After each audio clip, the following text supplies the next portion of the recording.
Hey, good morning. I had a friend come to me who said, I'm back in the gym and I want to make sure that my nutrition isn't sabotaging all the effort I'm putting into the gym.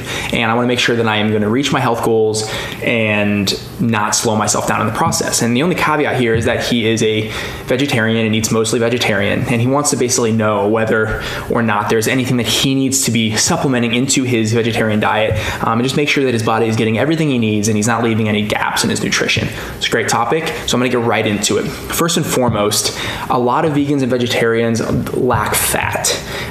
This is one of the proponents of vegan and vegetarian diets for the past 50 years, is that they're very low in fat, and everyone's been so fat phobic that it's been kind of a great thing for most people because you can naturally avoid fat, and that's a good thing. Unfortunately, in the past 10 years, that research is basically done a 180, and we now found that not only is fat in general good for you, but even saturated fats aren't bad for you. So the first thing that you should focus on is making sure you're getting enough fat in your vegan or vegetarian diet.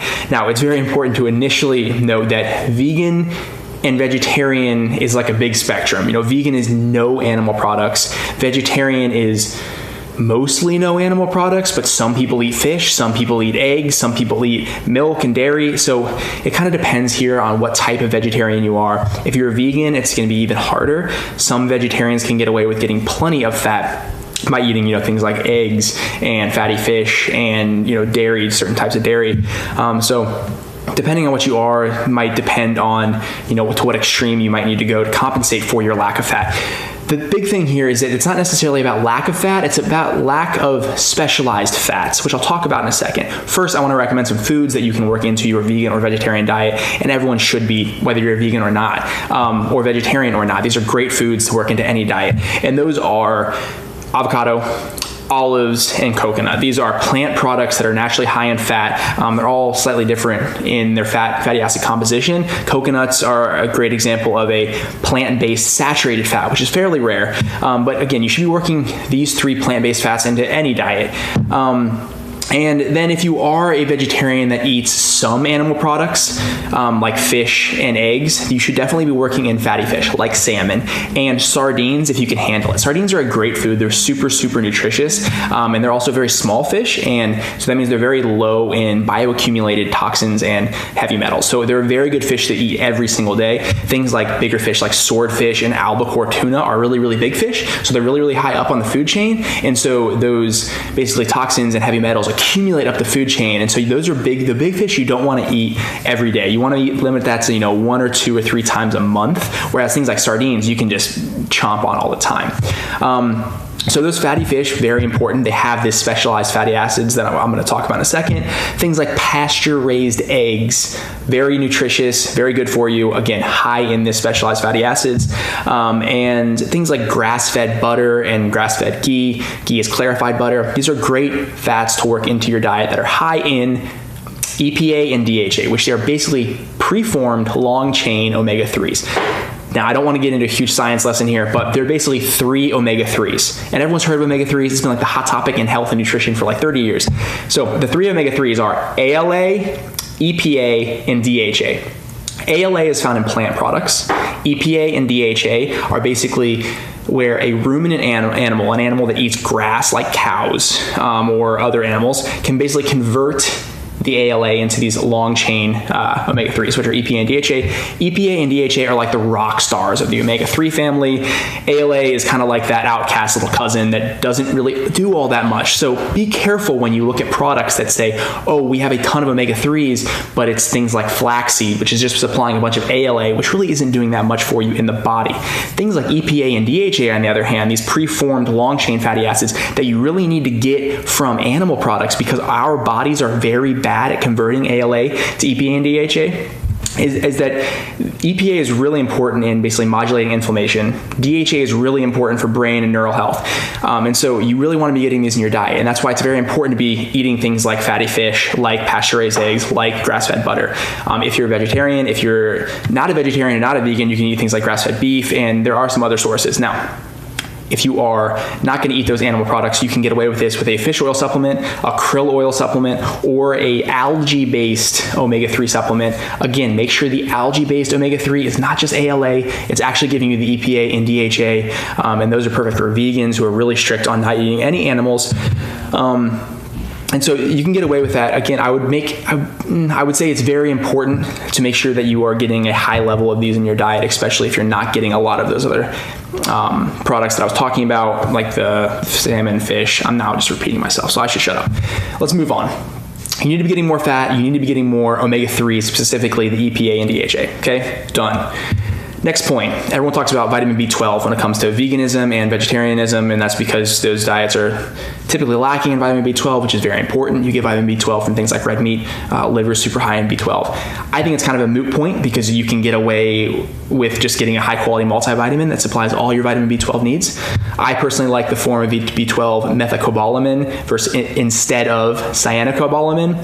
Fun fact, cyanocobalamin, which is vitamin B12, is a form of B12 that actually has a cyanide molecule in it. So your body actually goes in, cleaves the cyanide molecule, detoxifies the cyanide molecule. It's not actually bad for you because there's not enough cyanide there that is actually going to basically outweigh your detoxification systems, but it's just a fun fact.